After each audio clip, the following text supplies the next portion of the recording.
Hey, welcome to episode 4 in this lip sync tutorial. I've been calling it more of a knowledge share than a tutorial because I'm really just sharing the knowledge that I'm gathering as I go through this. So no way to say that this is the exact right way to do it, but it seems to be working for me so far. So I'll show you where we're at. I think I've made some really good progress and I'll get you guys to the same state. So I'll just play this and show you where I'm at. Well, you used to fit right here. I'd hold you up and say to your mother, this kid's gonna be the best kid in the world.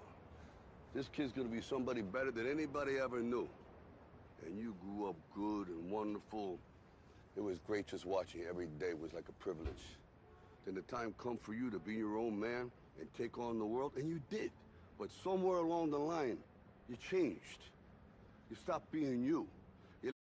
So that's where we're at. I think it looks pretty good compared to, you know, the demo that I had put out a month ago, or even the demo that I put out in the last couple of weeks. I think we're really getting somewhere. So where we left off in the last episode was I was walking you through I think the FF Viseme, which included lip bite. Excuse me. And I think I was scrubbing the timeline for something in the Apple AR kit. But what I also did, and I don't know if I shared this last time, is I just went, I don't like reinventing the wheel if I don't have to. So I just went and I Googled Visemes and Unreal Engine. And this ArtStation from Matt Workman came up. And if you guys aren't familiar, I think Matt Workman is pretty well known in the community. I've seen some of his stuff here and there. He's doing a lot of stuff on MetaHumans. But anyways, he's doing a lot of real-time work with lip sync and things like that. So he had put out these facial expressions for the Visemes. I haven't used anything from this other than I thought, you know, why don't I take a look and see what he did for F? And you can see that he's got a nice bite there.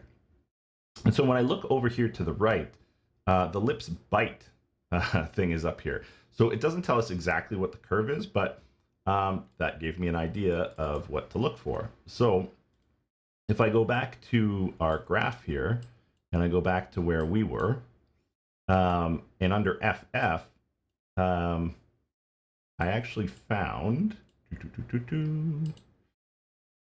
where is this? FF. Yeah, I found this lower lip bite. So control expression mouth lower lip bite left, and control expression mouth lower lip bite right. What am I talking about? Okay, we'll leave them in. But anyways, what you need to know is you need to use control expression mouth lower lip bite left and lower lip bite right.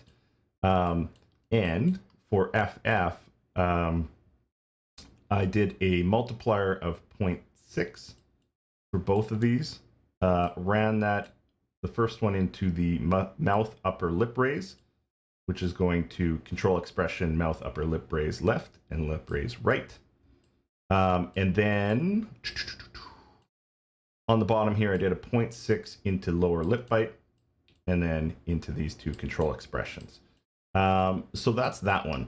The other thing I did some tweaking on PP, which I showed you guys last time, is I actually put in this float by float, and I ran it into the expression mouth and the cheek raise inner because I just found that they were multiplying too much. The other thing that I thought I'd show you that I sort of figured out is I found this cool little troubleshooting tool in our workflow here that if I add an extra pin and then I put a value in here and then I compile, it actually will show you what that looks like in almost real time, right? So I can take that on and off and compile it back. So that gives us another, you know, sort of angle to play with these values and kind of see, is that what we're looking for? Like, what do these do?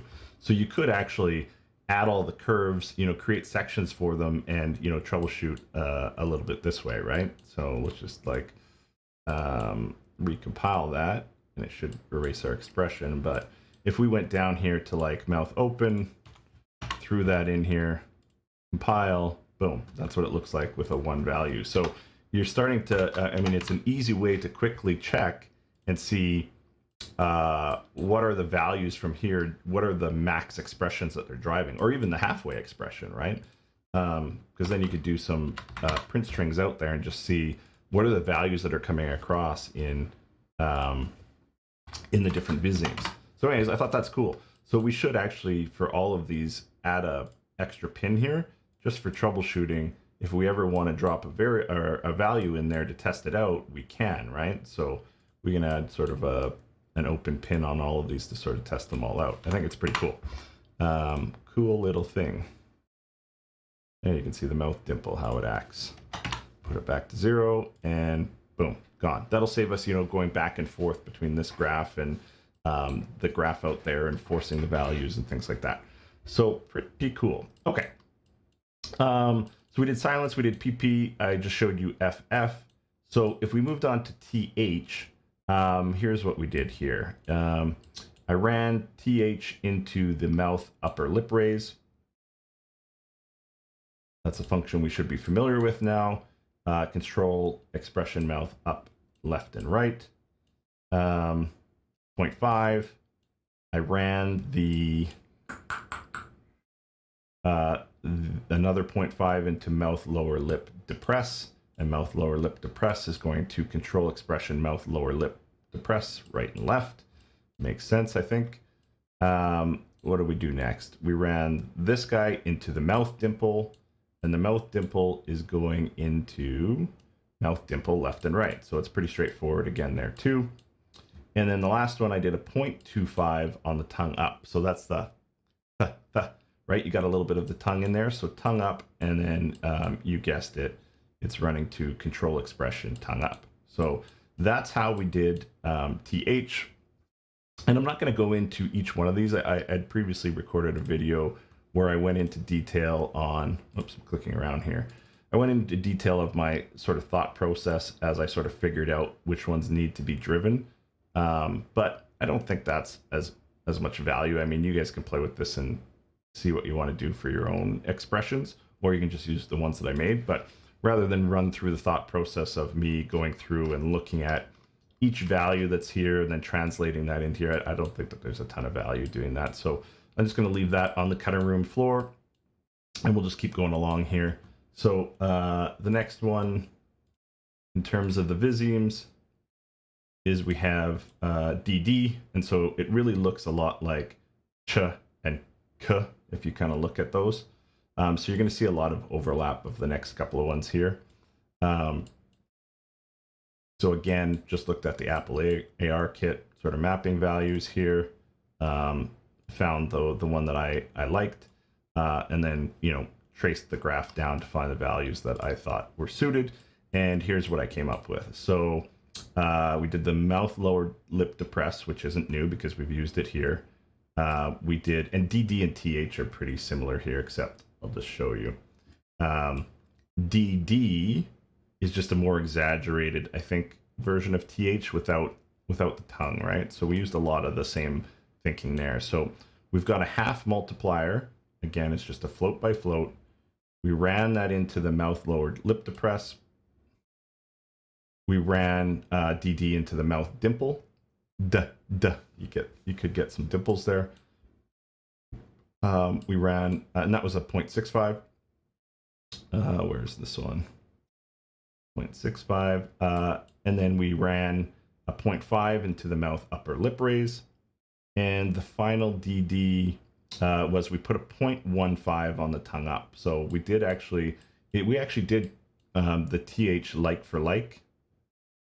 We just changed the values, adjusted the values a little bit to make a slightly different expression. And then KK, we ran into a 0.25 multiplier. And where did this go?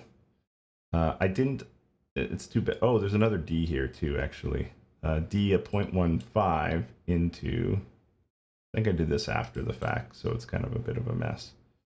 Yeah, we ran it into the open mouth. So DD, we had it a little bit open as well. So get that in there. Okay. Cool. Whereas like TH, actually, I didn't call out this. I ran TH into the closed multiplier. And I actually did that. I should show you this. I ran into closed. I ran PP, I ran FF, and this is a little bit more experimental right now, and I ran TH, because I found that the mouth was staying open too often. I ran those into this closed float plus float. And then what I did is I did a 0 minus to make the value negative. And then I ran the negative into the open section so that we're reducing the amount that the mouth is open all the time. I just found that when it was talking, it was doing a lot of that South Park open and close. So I took these 3 values and ran it through the closed in that fashion so that the mouth would stay a little bit more closed. Again, that's a little bit experimental still, but it seems to be doing the trick. Anyways, okay, so we completed DD.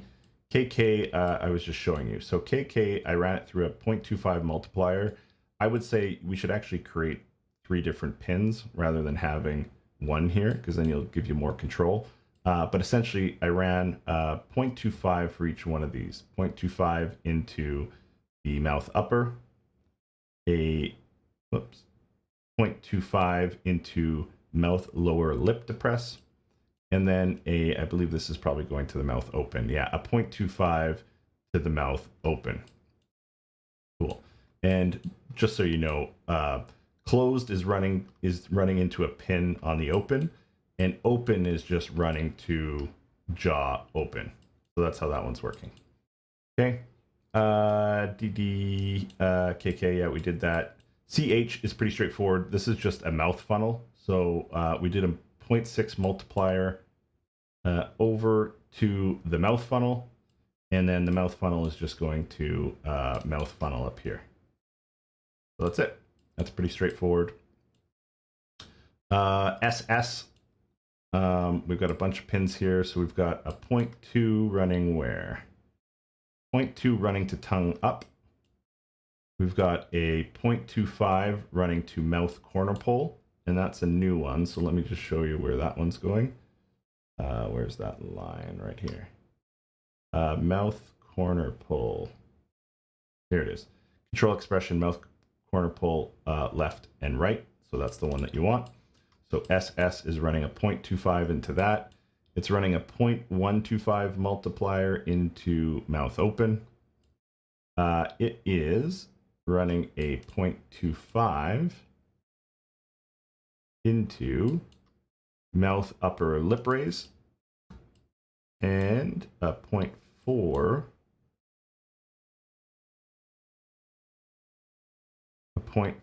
into mouth lower depress, and then finally it's running a 0.15 into mouth open. That seems like a duplicate, no? 0.125 into mouth open, and a 0.15 into mouth open. Well, that's no good. Let's get rid of that. We don't need that. Okay, cool. Found a little mistake there. Okay. Cool. All right, so that's S. NN, I actually marked it red because I'm not happy with this one just yet. So if you're looking to see how you color code a comment, you can just select the comment, go up here, comment color, and then pick it from the graph. Okay. So I put this one red just so that it denotes that I need to do some work on it still. But anyways, NN right now I just have a 0.6 multiplier going into mouth funnel. I explained that one already, so that's fine. RR, I have a 0.5 running into mouth pucker. If I haven't shown you mouth pucker, there should just be a mouth pucker object. Yeah, the curve is just actually mouth pucker. So you can add that one in there. Where'd we go? Yeah, RR mouth pucker, and then a 0.3 into open. AA is simple. It's just a half into open. E is, where's that line running? E is running into this guy here, mouth dimple. Kind of makes sense. The corners are stretching. So that's probably what I was thinking there. And then a 0.45 into open. So that's fine. I, let's just see. I is running into mouth dimple. So we've got a 0.3 in mouth dimple, and then a 0.4 into open. O is a 0.45 into open, and where's this running into? Mouth pucker. So 0.545 into mouth open and 0.6 into mouth pucker. And then U is a 0.25 into mouth open and a 0.8 into mouth pucker. So one of the things I noticed while going through this is that O and U are very similar, right? So O, U, very similar, except this is more pronounced in the face and a little bit closed, right? So that's why you'll probably see a lower value on the closed, or on the open, sorry, and a higher value on the actual pucker is kind of how I did that. So I think that makes sense. So that's basically how I've got it set up. I started playing with LERP. I left this here, so I'll get rid of it. I started playing with the LERP, and I made some improvements there. So we'll chat about that in a sec. Okay, what do I want to show you? So I walked you through each one of the Visemes. Maybe I'll just show you individually how they're looking. I probably won't do all of them, but we can kind of go through a few of them here and just show you how each one looks. So let's drop AA in here. Let's go to AA. Let's play this back. AA, car, apple, banana. So that's one of the ones that I still need to tweak, because you'll notice when they say apple, the P isn't coming together. Car, apple, banana. It's like apple, and leaves the mouth sort of open. So I need to figure out why that's happening. I haven't been able to figure it out quite yet, because when I throw PP on there, so let's just do this, PP. And this guy here, when I throw it on here, it performs pretty well. So take a look. A little far out. Let's get in there. Put, bat, mat. So the T's look really good. The mouth is open a little bit, and the put, bat.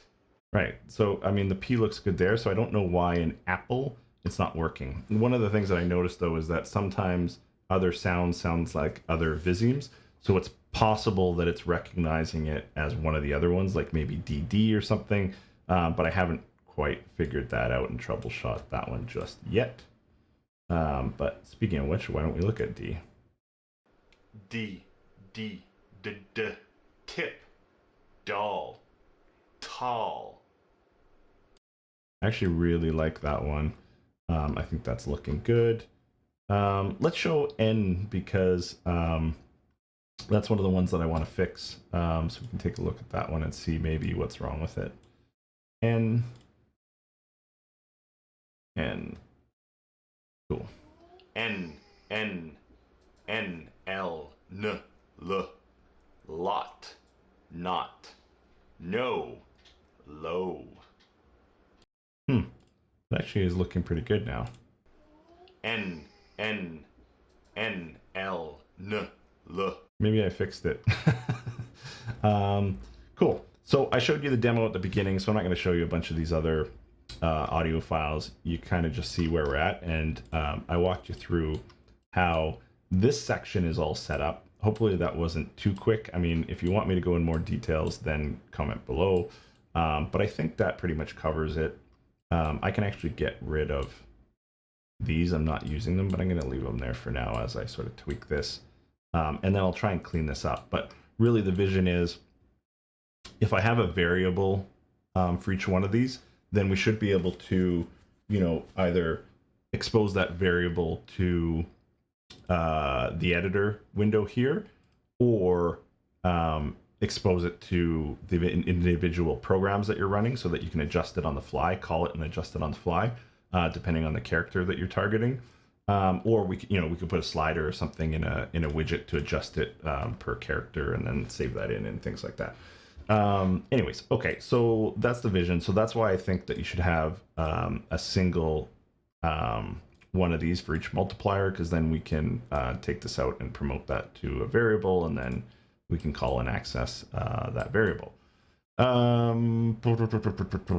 What else can I show you? I showed you being able to test that in real time. I guess we can move on to some of the improvements that I made to sort of go into how I'm looking at lerping this. So if you're not familiar with LERP, it's linear interpolation. And basically what it does is it's trying to find, if you think of a graph, it's trying to find it's trying to find a value in between 2 points on a graph. So you can think about like the X and the Y axis. If you go exactly in the middle, you're going to have that diagonal line that goes in between X and Y, right? That would be interpolating at exactly half the value. But what we want to do is we want to find, a good value over time in between two different values, if that makes sense. So the whole thought behind it is if we interpolate or we lerp between a couple of values in animation, then we can reduce the open, close, basically the binary action that we're seeing in that South Park sort of movement in the face is you can actually, instead of just looking at it as 1 and 0, you can look at it as growing and shrinking values, because we're finding that it's too up and down, too binary in the look. So that's sort of the thought process behind what I was trying to do. I looked at some LERP nodes, but actually the best way that I found to do this was I completely copied this entire graph and I put it down here. And I'll get into a little bit more detail. And then what I did is I just blended the two values with an alpha point here of a half. So right now it's set up to meet directly in the middle. And then the other thing I did is I changed the blend amount of the modify curve on the top one, and I put the second one to 1. And so basically it's saying blend all these values at 1 for the second set of data, and blend all these values at 0.65 for the first data, and then blend them together right in the middle. I get that's a little bit complex, but that's sort of where I landed with this. The other thing that I'm doing is, if we go back to our event graph, I added a couple of things. I threw in a delay node, and I put this at 0.025. I added a flip-flop, and if you're not familiar with a flip-flop, all that it does is that every second time that it hits this node, it goes through the B output instead of the A. So the first time it runs through, it'll go here, and the second time that it runs through, it'll go through this one. And so what I'm doing is, with the first flip-flop, I'm saying, okay, first time through, set all the Viseme values to this array, and the second time through, set them to the secondary array. So I created a whole secondary array, which is just exact duplicate of this one, and then I'm driving the get Visemes into this second array. So what's going to happen is the first time that it runs, it'll put the values into this array. The second time it runs, it'll put the values into this array, and then the third time it runs, it won't do anything. And that just adds a little bit more of a separation between all of the values, because we're grabbing these values at every time this blueprint kicks off, which is like, if we I don't know, it's happening in milliseconds anyways, which is a little bit too frequent, because again, you're getting that really quick choppiness. So that's sort of what I threw in here. Maybe there's a better way to logically do this that performs a little bit better, but it seems to be working for now. You could take this flip-flop out, and then it could only be, it could swap between A, B, but I found it, for me, I like the style of how it's performing a little bit better with the extra gap in the flip-flop. But you could always, depending on the sequence, the audio sequence that you're trying to emulate, sometimes less or more delay is better or worse. And so you can also tweak this value.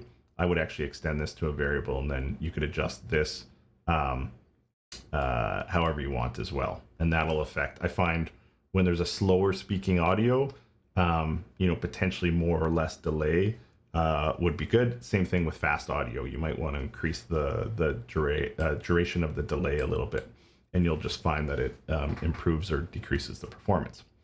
Okay, so we've now got two arrays, and that's where this comes into play. So if I actually scroll down, so again, right, I just selected this whole section, Control W and then Control V, and all that I did is I deleted out the original array and put in the secondary Viseme array and then hooked it all back up. And then, like I said, I left this alpha at 1. I ran this output into the B side of this blend node. If you right click here and then put in a blend, you'll find this blend node. And then, like I said, I reduced the alpha here to 0.65 and this one to 0.5. And then I ran A into here, B was the other one, and then ran this out to the Apple ARKit mapping pose, this guy here. And then that's where we're getting a little bit of a cleaner N, L, N. Whereas before, if I just run this straight through, and actually kill that and run this straight through, N, L, N, L, lot, not. It's a little bit choppier.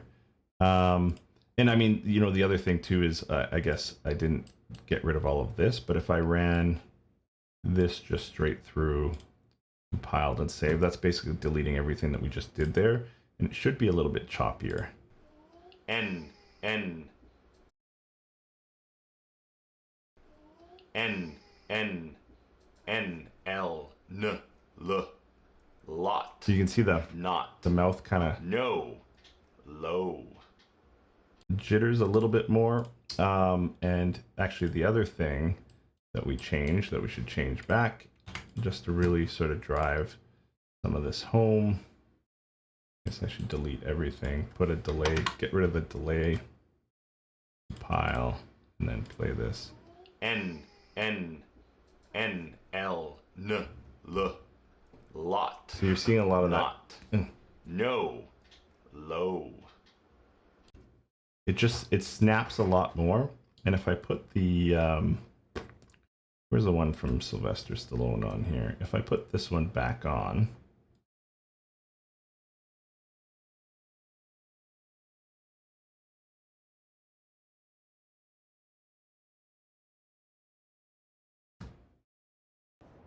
Well, you used to fit right here. I'd hold you up and say to your mother, this kid's gonna be the best kid in the world. you see that like really fast choppiness? Well, you used to fit right here. I'd hold you up and say to your mother, this kid's gonna be the best kid in the world. Like, I don't know if you see it, but I see it just sort of happening like that. And then when I add all this stuff back on, I just find that it just performs that much better. So this is 0.025, compile, save. We'll see some improvement already just with that. Well, you used to fit right here.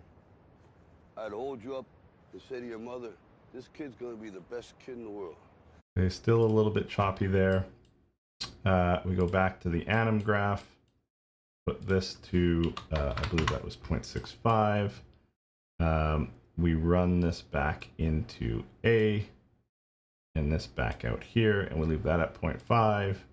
Let's just see how it performs. Well, you used to fit right here. I'd hold you up and say to your mother, this kid's gonna be the best kid in the world. This kid's gonna be somebody better than anybody ever knew. And you grew up good and wonderful. It was great just watching you every day. It was like a privilege. So to me, that seems a little bit smoother. You guys tell me what you think, but I see a difference. This clip performs a lot better than other ones, so you'll notice that as the speed of the clip increases, the performance kind of drops on some of these too. So I find a nice, smooth, slow speaking clip sounds a little bit better. Like here's one where somebody's rapping. Gonna take you on a mission, break you up like an incision, breaking out the mental prison, represent for my division. Keep on moving, improving like every second. The negative others that was coming in, we about to reckon. We doing this for. So it's a little bit tougher there. You can change some settings here.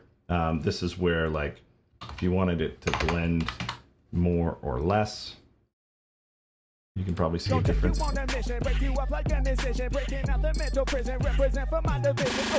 Keep on moving, improving like every second. The negative others that was coming in, we.